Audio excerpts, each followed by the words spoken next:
Singapurda bir kunim qanaqa o'tishi haqida sizlarga qisqacha vlog tariqasida ko'rsatib bermoqchiman.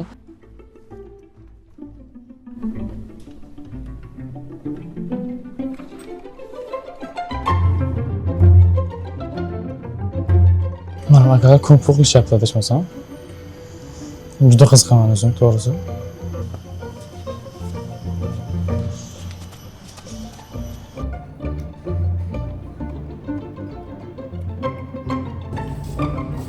Sizlarga kerak bo'ladigan bitta va bir narsa bu SAT.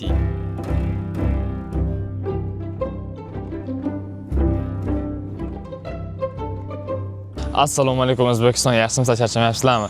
Ismim Shohjahon Ramazonov va bugun bu vlogda Singapurda bir kunim qanaqa o'tishi haqida sizlarga qisqacha vlog tariqasida ko'rsatib bermoqchiman. Stop montajyor sizga Singapurni ko'rsatmoqchi.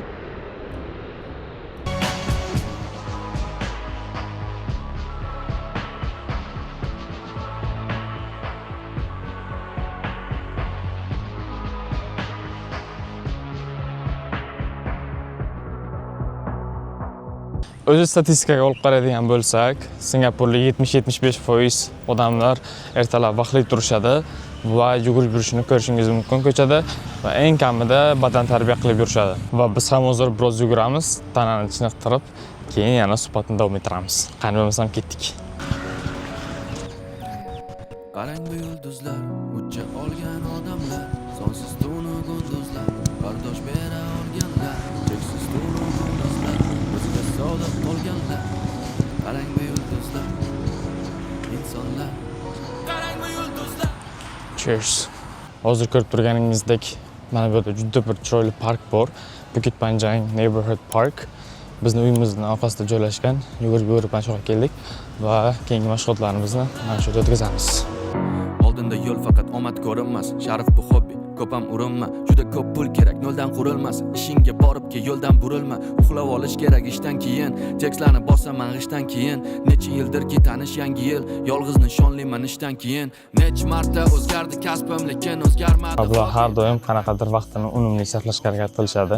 Community service adashmasam. Bizning uyimizda ham bittasi bor. Ya'ni yo'lda tennis bor, shaxmat, shashka, yoki shu qarlarni retirement period, ya'ni pensiya vaqtida vaqtini unumli sarflash uchun tashkil qilingan communitylar. Bu mana bu yerda aka kung fu qilyaptilarmi bilmayman endi. Shaolin bu.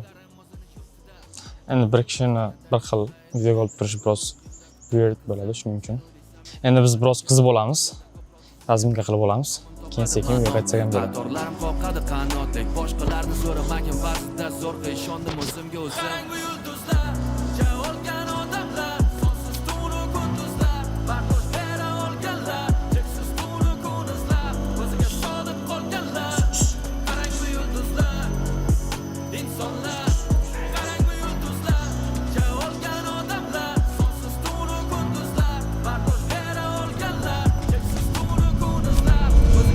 Shu bilan badan tarbiyamiz tugadi. Endi sekin uyga borib olib, yuvinib olib va zavtrak qilib, bo'lsa sekin o'xshashib ketamiz. Shama bilgan IQ Air app tekshirib ko'ramiz. Bugun Toshkent 83, ya'ni 35-darajada. Endi Singapurni ko'ramiz. Singapur 52. Moderate, ya'ni o'rtacha. Bugun havo o'rtacha ekan, lekin kecha bir tekshirib ko'rganimda taxminan 32-33 edi, ya'ni good, very good edi. Mana yashil chiqib turgandi, bugun esa moderate ekan. Yaxshi.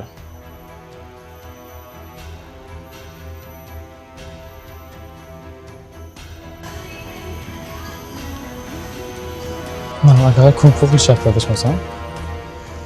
Juda qiziqaman o'zim, to'g'risi. Endi aniq kung fu deya olmayman. Chunki Shaolin bilan kung fu farqiga bormayman.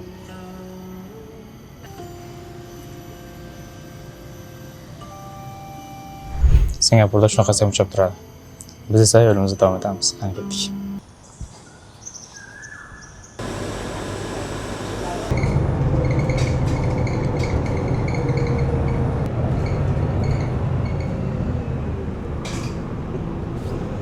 Keling endi Singapurda public transport haqida gaplashamiz. O'zi public transport Singapurda qanaqa ishlaydi ko'rib chiqamiz. Public transport Singapurda juda rivojlangan deb bemalol ayta bilaman. Sababi ham bor o'ziga yarasha. Sababi bu yerda mashina xarid qilish juda qiyin. Ya'ni pulingiz bor degani mashina xarid qila bilasiz degani emas. Sababi sizda mashina xarid qilishingiz uchun sizda COE degan litsenziya bo'lishi kerak va bu litsenziyani olish uchun taxminan $100,000 boshlanadi va ketib 120 ming, 150 ming dollargacha. Litsenziyani o'zi tasavvur qilyapsizmi? Litsenziya olganingizdan keyin siz mashina xarid qilish haqida o'ylashingiz mumkin. Shunchaki dahshat. Bu degani siz Singapurda biror kishini o'zini mashinasida ko'rsangiz, bilaveringki, bu odam juda boy odam. Ammo bu narsani plyus taraflari yetarlicha, sababi tabiiyki odamlar $100,000 litsenziya olishdan ko'ra public transportda yurishni afzal ko'rishadi. Misol uchun ob-havo juda yaxshi saqlanadi va probkalar oldini oladi va eng asosiysi o'zi Singapur juda kichkina davlat. O'zi Singapur 728 km². Tasavvur qilishingiz uchun aytaman, Andijon bilasizda, Andijonni. One of the smallest region in Uzbekistan, ya'ni eng kichkina regionlardan biri, lekin Andijondan Singapur 5 marta kichkina. Tasavvur qilyapsizlar? Lekin iqtisod jihatdan keladigan bo'lsak, GDP per capita hisoblaydigan bo'lsak, Luxemburg, Irlandiya, Shveysariyadan keyin Singapur 4-o'rinda turadi dunyoda. Odam boshiga $92,000 yoki $93,000 tushadi. Bu shunchaki dahshat. Qisqacha Singapur public transportlari haqida shu ma'lumotlar edi. Taxminan universitetga borishim uchun 1 soat vaqt ketadi va yo'l davomida sizlarga juda qiziq lokatsiyalarni ko'rsatib borishga harakat qilaman.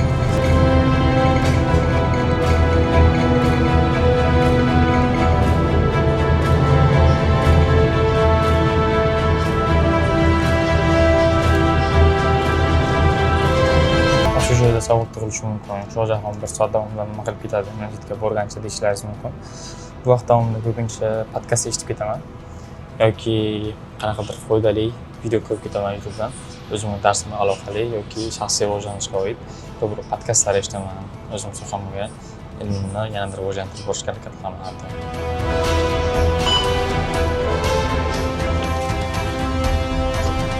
Universitetimizga ham yetib keldik, mana nihoyat.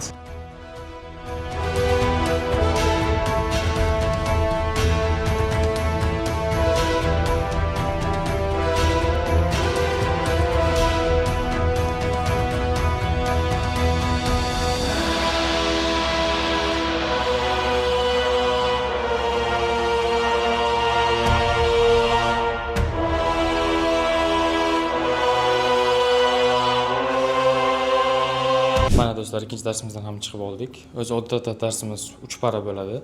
Bugun 2 para edi. Hozir men kutubxonadaman va kutubxonadagi atmosferani ko'rsatmoqchiman. Bizda ko'chada mana bunaqa view. Kutubxonamiz juda katta emas, chunki aytib o'tganimdek bu private university. O'zingizga kerakli bo'lgan barcha kitoblarni topishingiz mumkin. Marketing deysizmi, finans deysizmi, literatura bo'lishi mumkin, filosofiya, xohlagan kitobni topishingiz mumkin. Va bizni dars qiladigan joyimiz. Hop, snack oldim. Albatta, bizda cappuccino va Oreo. Va laptop va anaqa atmosfera. Bu atmosferada dars qilishganicha nima deysizlar? O'tirib endi hozir taxminan 1,5 soat, 2 soat darslarimiz qilib olamiz. Keyin xudo xolasa davom ettiramiz. Hozir men bu tarafda o'tirib olsam bo'ladi, men background ko'rsatish uchun. Lekin yuzim qorong'i tushadi, shuning uchun kamerani aniq joylashtiramiz. Sekin. Xudo xolasa darsimizni qilib boshlaymiz. Va hozir juda ko'p gapiradigan narsamiz bor. Oxirigacha ko'ring, qiziq bo'ladi. Hozir ya'ni o'z kutubxonadaman, tinch, hech kim yo'q kutubxonada, bilmayman, birinchi marta bunaqa bo'lishi, har doim odam bo'lardi. Xo'sh, gapiradigan mavzularimiz ko'p bugun hozir. Boshlaymiz. Do'stlar, biz sekin darsimizni boshlaymiz. Xudo xolasa soat hozir 1:30 bo'lyapti va taxminan 2:30-3 gacha darslarimni qilib olaman. Chet elda o'qishni bitta yaxshi tarafini aytmoqchiman hozir. Ya'ni siz bu yerda universitetda o'qisangiz, bizning universitetimizda shunaqa va ko'p chet el universitetlarida shunaqa. Darsni o'tkazsangiz, darslar rekording bo'ladi. Ya'ni video darslik sifatida yozib olinadi-da. har bitta sinfda 5-6 tadan kamida kamera bo'ladi. Har bitta o'quvchi nima qilib turganligi, qanaqa foydalanayotganligi kompyuteridan, telefondan va o'qituvchining prezentatsiyasi, o'qituvchi nimalar deyapti, hammasi kuzatilib boriladi mutaxassislar tomonidan. Va siz qanaqadir sabablarga ko'ra darsdan qoldirsangiz, bemalol Blackboard degan biz Blackboard ishlatamiz. Hamma uni ichida har xil app ishlatadi. Biz Blackboarddan o'sha darslar yuklanadi Blackboardga va biz u darsliklarni bemalol ko'rib chiqishimiz mumkin. Ya'ni agar dars o'tkazsak muammo emas. Hech qanaqa muammo bo'lmaydi. Shunchaki attendance'ga ta'sir qiladi faqat, lekin asosiysi mavzuni tushunib olish uchun bemalol Blackboardga borib, o'qituvchi nimalar tushuntirganini ko'rib olsak bo'ladi. Hozir shunaqa qilamiz, chunki bizada o'sha 8-dekabr bugun aytgancha Konstitutsiya bayrami, O'zbekistonda bayram. Xudo xolasa bu vlog tez chiqadi, unaqa ko'p kuttirmaymiz. Xudo xolasa 2-3 kunda montaj qilsak, chiqaramiz xudo xolasa va bunaqa bloglarni ko'paytirishga harakat qilamiz. Nima demoqchiman hozir? Finallar yaqin, final examlar juda yaqin. 4 ta exam bo'ladi bizda, xudo xolasa. O'shanga tayyorgarlik boshlangan va oxirgi paytlar libraryda ko'p vaqt sarflayapman. Misol uchun 5 soat, 6 soat kuniga. Va bugun ishimiz borligi uchun sizlarga ishni ko'rsatmoqchiman. Singapurda nima ish qilaman, hammasini detalni ko'rsatib boramiz, xudo xolasa. Shu uchun ish olganman bugun va taxminan 2 soatlar libraryda vaqt sarflasam kerak. Hozir endi darsliklarni ko'rib chiqib, xudo xolasa not yozib olamiz. Daftarim shu yerda.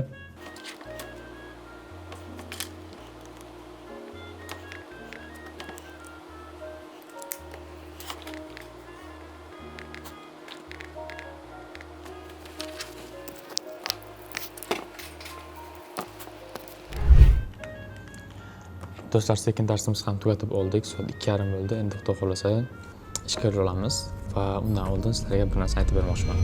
Do'stlar, keyin kadrdan o'tishimizdan oldin bir qisqacha sizlar bilan suhbat qilmoqchiman shu yerda. Har kun direktimga juda ko'p savollar keladi va savollar bir xilligi tufayli mana shu videoda qisqacha sizlarga o'qishga kirish, o'qishga qanday topshiriladi shu haqida bir qisqacha gapirib o'tmoqchiman. Suhbatimiz hozir shu haqida bo'ladi. O'zimdan ko'pchilik so'raydi, chet elda o'qish imkoni bormi? O'qishga qanaqa topshiriladi? Qanaqa dokumentlar bo'lishi kerak? Qanaqa sertifikatlar bo'lishi kerak? Chunki O'zbekiston bilan chet el universitetlari juda boshqacha ishlaydi. Hozirgi videoda shu haqida qisqacha gapirib o'tmoqchiman. Va meni javobim ha, why not? Especially right now guys, we have everything we need and we have to use that. Siz birinchi fundamental bilishingiz kerak bo'lgan narsa bu, siz qaysi davlatda o'qimoqchisiz va qaysi universitetda, qaysi sohada o'qimoqchisiz va shunga qarab sizdan talab qilinadigan narsalar o'zgarib boradi. Lekin yoshligimizdan juda ko'pchiligimiz Amerikaga borishni, top universitetda grantlar bilan o'qishni havas qilamiz, to'g'rimi? Ya'ni o'sha hamma bilgan MIT, Harvard, Stanford va boshqa top universitetlarda grantlar o'qishni xohlaymiz. Lekin qanday harakat qilishni, qanday topshirish kerakligini, bizdan nima talab qilinishligini bilmaymiz, to'g'rimi? Hozir admission bo'yicha chuqurlashmoqchi emasman, lekin sizlarga bir narsani aytmoqchiman. Sizlarga kerak bo'ladigan bitta bir narsa bu SAT. SAT bu o'zi nima? Sizlarga qisqacha tushuntiraman. Amerikada esa DTM imtihoni bu SAT deb nomlanadi, ya'ni Scholastic Aptitude Test. Ingliz tili va matematika bilimimizni tekshiradigan imtihon. Endi savol tug'ilishi mumkin, SATni qayerda tayyorlansam bo'ladi, qanaqa olsam bo'ladi va hokazo. Sizlarga bitta maslahat beradiganim, mana ham sizlarning paytlaringizda bo'lganman, ya'ni 2 yil oldin IELTS sertifikatini olganimdan keyin menda ham savol bo'lgan, SATni qayerda tayyorlansam bo'ladi? Self-study qilganim yaxshimi, o'quv markazigami, o'quv markaziga borsam qayerda? Misol uchun IELTS sertifikatga tayyorlanmoqchi bo'lsangiz, o'quv markazlari yetarlicha. Ammo SATga keladigan bo'lsak, bizda birozgina bu yangi soha bo'lganligi uchun unaqa sifatli o'quv markazlar kam.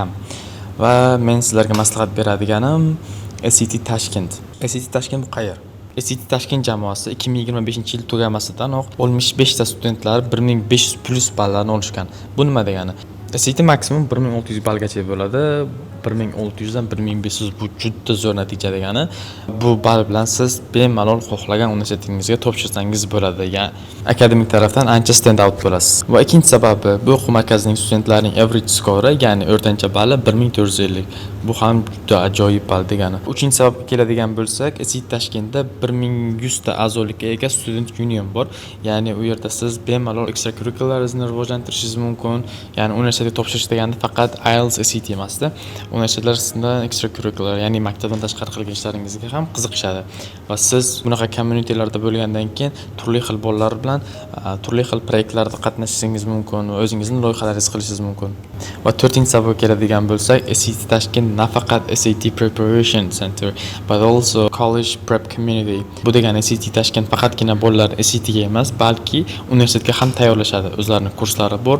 Siz bemalol o'quv markaziga borib, SAT ga tayyorlanib va universitetga topshirish jarayonini ham sizga o'rgatishadi.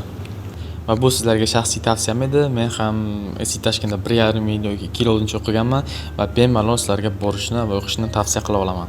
Va pastda link qoldiraman, link bosib SAT Tashkent jamoasiga bog'lanib, bemalol SAT kurslari haqida ma'lumotlarni olishingiz mumkin.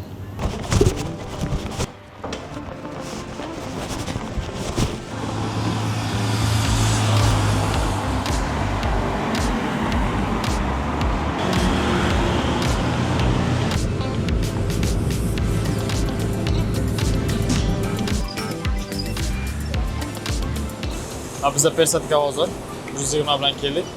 Endi adashmasam 111 ga chiqamiz. Endi 111 kutamiz. Katta brendlarni showroomi desak ham bo'ladi. Volvo, Hyundai bor. Va orqaroqda Mercedes, BMW, hamma katta brendlarning showroomlari ham bor. O'qish joyimdan ishimgacha taxminan yarim soat yoki 40 minutgacha boraman. Xohlasa hozir ishga borib, hamma gastinsani, qayerda ishlayman, necha pul topaman, qanaqa ish qilaman, hammasini ko'rsatishga harakat qilamiz. Do'stlar, sizlarga bir narsani aytib o'tishim kerak. Men vlog tayyorlayapman, vlog bu. Ya'ni ko'rsatuv emas. Agar ko'rsatuv bo'lganida, misol uchun Singapurning o'zini 1 soatda yoki 1,5 soatda hamma joyini ko'rsatib chiqsa bo'lardi, lekin biz bunaqa emas. Shunchaki vlog va qiziqishim uchun, hobbim uchun qilyapman hammasini. Hozir sizlarga full ma'lumot bermayotgan bo'lsam ham, lekin o'zimning tajribamdan kelib chiqib, Singapurda 4 oy yashagan tajribamdan kelib chiqib aytyapman. Shu yerda yashab, shu yerda ishlab, shu yerda o'qib. Shu uchun qanaqadir wow bo'lmasligi mumkin ko'rsatuv, lekin menimcha birinchi martasi uchun qo'limizdan kelganini qilyapmiz. Shu uchun kommentariyada qo'llab-quvvatlab, agar malol kelmasa motivatsiya yozib ketsangiz yaxshi bo'lardi, chunki bu bizning kichkinagina bo'lgan mehnatimizni qadrlash deb hisoblaymiz va keyingi ko'rsatuvlarimizni olishga, keyingi vloglarimizni olishga motivatsiya bo'ladi albatta bizga. Do'stlaringizga yuborishni unutmanglar. Chet elda o'qishga qiziqadigan, chet elda o'qimoqchi bo'lgan, lekin nima qilishni bilmayotgan o'quvchilar yoki tanishlaringiz bo'lsa, bemalol videoni yuboringlar. Singapur haqida xudo xolasa qo'ldan kelgancha ma'lumot beramiz. Va yo'lda juda ko'p luxury karlar o'tadi. Xohlagan modelingizni ko'rishingiz mumkin. Rolls-Royce ismi, Lamborghini, Ferrari, Volkswagen, xohlagan modeldagi mashinangizni ko'rishingiz mumkin. Shu yerda 1 minut, 2 minut o'tirsangiz, albatta o'tadi. Har kun ko'raman qanaqadir million dollarlik mashina. Va mana bular esa kondolar yoki gastiniца sifatida qurilgan. Juda qimmat, Singapur juda qimmat.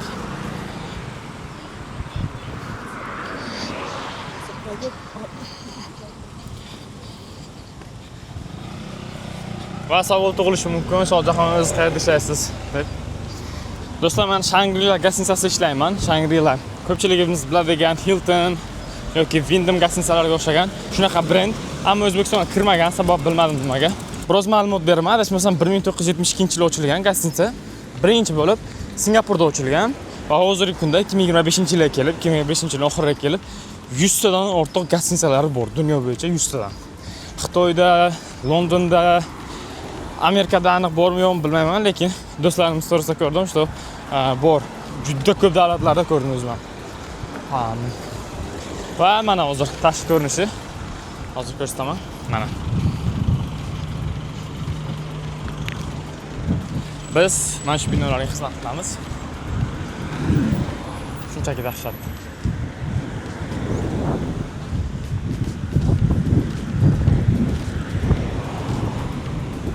Apartment. Bizda bundan tashqari yana 3 ta binomiz bor. Garden wing, Valley wing va Tower wing. Hozir men sizlarga ko'rsatishga harakat qilaman. Staff entrance dan kiramizda, keyin guest entrance ga ketamiz. Ya'ni mehmonlar kiradigan joyni ko'rsatishga harakat qilaman. Shamol turdi. Menimcha yomg'ir yog'adi. bulutli havo Singapurda bugun. Va mana bu binolarga qarashni so'raman. Shunchaki dahshat. Mana o'sha yomg'ir boshladi. Binolar ko'rishingiz mumkin. Bu gatsinsalar. Orchard Roadning boshqa tarafi bor, ko'proq mollar joylashgan. Bu tarafni ham vlog qilishga harakat qilamiz. Mana bu gatsinsalarning o'zi hali. Hozir biz kiradigan joy endi staff entrance, ya'ni ishchilar kiradigan joyi. Hozir formamizni almashtirib, sekin mehmonlar kiradigan joydan ko'rsatishga harakat qilaman. Ichi shunchaki dahshat. Ayniqsa hozir yangi yil dekoratsiyalar bilan bezatilgan Shangri-La. O'zi ko'pchilik biladi, Singapurda o'zbeklar yoki boshqalar Shangri-La desangiz, Shangri-La ancha kuchli gasinsa. Powerful. Shangri-La gazinsasi hozir stiker beradi. Security to'g'rilik. Security juda qattiq, ya'ni illegal ishlashni, noqonuniy ishlashni umuman iloji yo'q. Maslahat bermayman umuman ishlashni. Hozir biz security to'g'rilik stiker beramiz. Mana tashqi ko'rinishi. Do'stlar, tayyormisizlar? Bir ko'chqani ketdik.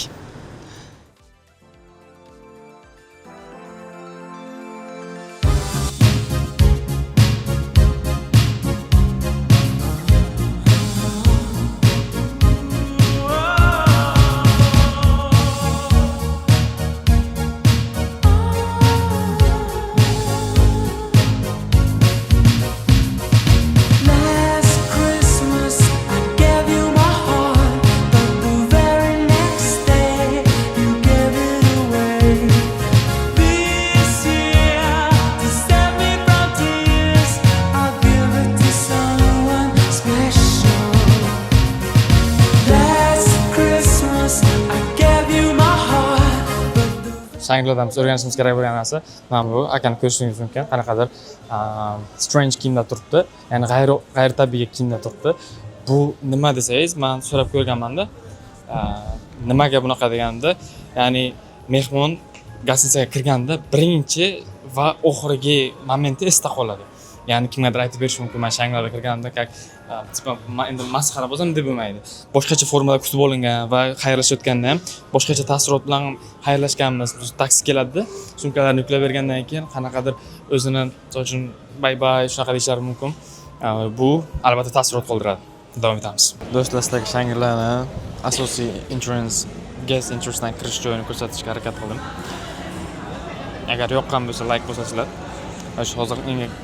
Hozir endi keyin qiladigan ishimiz soat 4 dan o'tyapti. Endi borib formani almashtirishim kerak. Sekin Kemptonni ko'rsataman, ya'ni choy ichadigan joyni ko'rsataman va sekin soat 5 da ishni boshlaymiz, xudo xolasa. Bugun 5 dan soat 11 gacha ish olganman. 6 soat ishlaymiz bugun. Va ish jarayonini ham ko'rsatishga harakat qilaman. Menejer bilan gaplashaman va ko'ndiraman. Agar rozi bo'lsa albatta ish jarayonini ham ko'rsatishga harakat qilaman. Shuncha mehnat qilyapmiz. Hozir men bu yerda yurganimni o'zi birinchidan juda ko'pchilik taniydi meni. Lekin chetlardan ham qilishga harakat qilyapman. Agar tanib qolsa, qanaqadir chiroyli vaziyat bo'lmasligi mumkin albatta. Chunki men mehmon emas, xodim sifatida men bu yerda. Lekin hozircha hech kim indamadi. Shuning uchun mehnat qilyapmiz. Like bosib qo'yishni unutmang. Mana ko'ramiz. Pastda qora shim bo'lishi kerak, qora oyoq kiyim. Va mana bu gasinsa beradigan formasi. Singapurga kelganimdan beri juda ko'p gasinsalarda ishladim, banketlarda ishladim, boshqa gasinsalarda ishladim. Bunaqa sharoit ko'rganim yo'q. Ma'lumot uchun aytaman, Shangri-La gazinsasi Singapur bo'yicha birinchi o'rinda turadi. Servis bo'yicha rankingda birinchi o'rinda turadi. Va o'z ko'rishingiz mumkin. Xodimlar uchun qanaqa sharoitlar mavjud? Bepul transport, bepul ovqatlar, shuncha hammasi halol. Tanlovlar tarafdan ko'rishingiz ham mumkin. Hammasi xodimlar uchun tekin.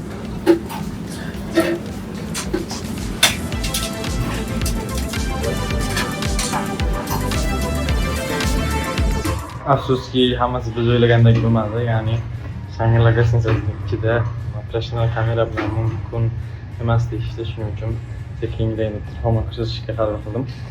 Hozir men Garden Wingdaman, ya'ni aytib o'tdim, 3 ta binomiz bor. Garden Wingning eng tepasidaman, ko'rishingiz mumkin. Tan chiqqaningizda mana shunaqa kutib oladi. Kechasi juda chiroyli bo'ladi. Va hozir tozalab yuribman. tepadan ko'rib chiqaman. Qayerda troley bor.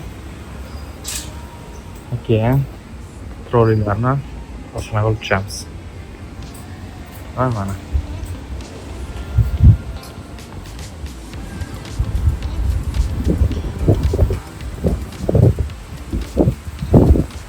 Bugun Singapurda biroz bulutli va shamol havo. Mazza. Garden deb nomlanishiga sabab bor. Ko'rsataman. Mana bu bog'. Garden. Juda chiroyli ishlangan. Juda kreativ.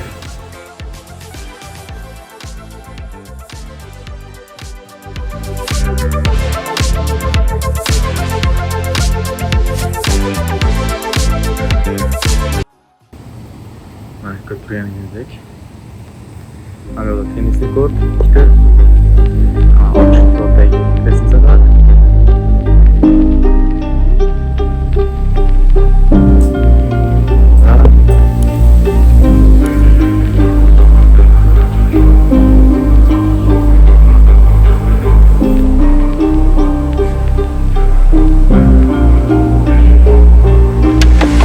Senga yetguncha bosaman yana qancha yo'l. Musofirda ham musofir yo'llarda qolgan hayot.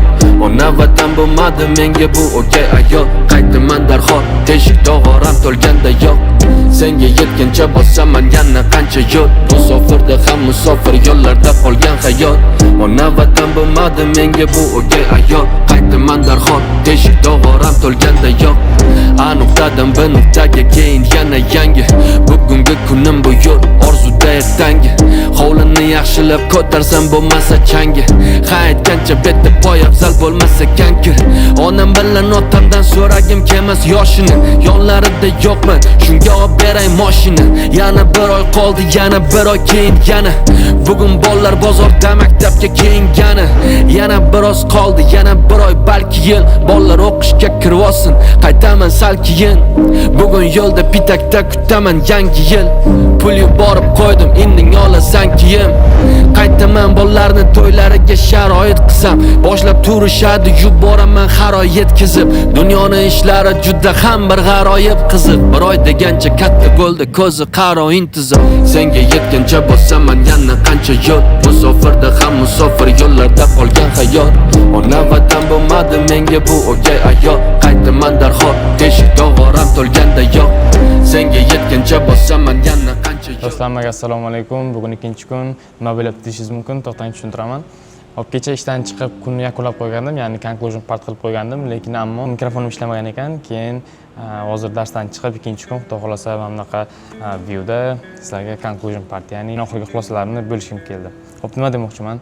Singapurga kelganimga 4 oy bo'ldi va kunim har doim xuddi shu tarzda o'tadi deya olmayman, lekin maksimum harakat qilaman kunimni produktiv yoki barakali o'tkazishga. Ertalab turib yugurib, badan tarbiya qilib, undan keyin darsdan keyin kutubxonada qolib darslarimni qilaman, darsdan chiqib va yana ishga boraman. Vaqt juda tez o'tyapti. Kechagina kelganim esimga va Singapur ikkinchi uyimga aylandi. Sababi Otabek aka mahkam aytganidek, musofirchilikda yoki hammasini o'zingiz qilasiz yoki siz hech kimsiz. To'ppa-to'g'ri 100% qo'shilaman. Sababi siz bu yerda erkinsiz, bu yerda ota-onangiz yo'q yoki do'stlaringiz yo'q. Hamma qarorlarni o'z qilasiz, soat nechida turasiz, nima ovqat pishirasiz, nima ovqat yeysiz, qachon dars qilasiz, sizni hech kim turg'izmaydi, misol uchun, to'g'rimi? Xuddi shunaqa. Do'stlar, hammaga musofirchilikni tavsiya qilaman, ko'rish kerak. Meni ko'rib turgan yoshlar bo'lsa, o'rtoqlarim bo'lsa, hammaga tavsiya qilaman komfort zonadan chiqishni. Komfort zonadan chiqqan paytda odam o'sishni boshlaydi. Xudo xolasa mana birinchi semestrni ham tugatib oldik. Mana bugun ikkita darsimizning oxirgi darsi bo'ldi va bizda final examlar keyingi haftadan xudo xolasa boshlanadi. Va bizga omad tilab duo qilib qo'ying. Xudo xolasa imtihonlarni topshirib O'zbekistonga qaytamiz va qishki ta'tilda O'zbekistonda bo'laman. Kimda qanaqadir takliflari bo'ladigan bo'lsa, xursand bo'lardim qatnashishdan. Bemalol yozishingiz mumkin. Va videoning oxirida bitta konkurs e'lon qilmoqchiman. Ya'ni videoni shu yoqqacha ko'rgan azizlarimga, do'stlarimga katta rahmat aytmoqchiman va shu bilan birgalikda bitta sovg'a qilmoqchimiz. Ya'ni konkurs qilamiz. Videoni shu yoqqacha ko'rganlar uchun bir narsani so'ramoqchiman. Kommentariyaga kirib o'zingizni xolisona fikringizni yozib ketishingizni so'rardim. Ya'ni qanaqadir kreativ, bir noodatiy bir fikr yozing. Menga omad tilaysiz bo'lsasizmi yoki kelajakdagi planlarim yoki boshqa narsalar va shu fikrlar ichidan, shu kommentariyalar ichidan bittasini tanlab olib, Singapurdan o'zim xudo xolasa chiroyli sovg'a yetkazib beramiz va bu sovg'ani ijtimoiy tarmoqlarimizda, Telegram yoki Instagramda e'lon qilamiz g'olibni. Va do'stlar, nima deymiz? Oxirgi gapimiz, video yoqqan bo'lsa xursandmiz. Bu videoni chet elda o'qimoqchi bo'lgan, chet el hayotiga qiziqadigan o'rtoqlaringizga ulashib qo'ysangiz juda xursand bo'lardik. Va keyingi vloglarimiz nima haqida bo'lsin, kommentariyada bemalol yozing. Barchasini o'zim o'qib chiqaman. Hammaga katta rahmat, sog' bo'ling. Sizlar bilan Shohjahon Ramazonov. Alright guys, I'm done. I'm literally done. And actually guys, I have been waiting this vlog for so many months.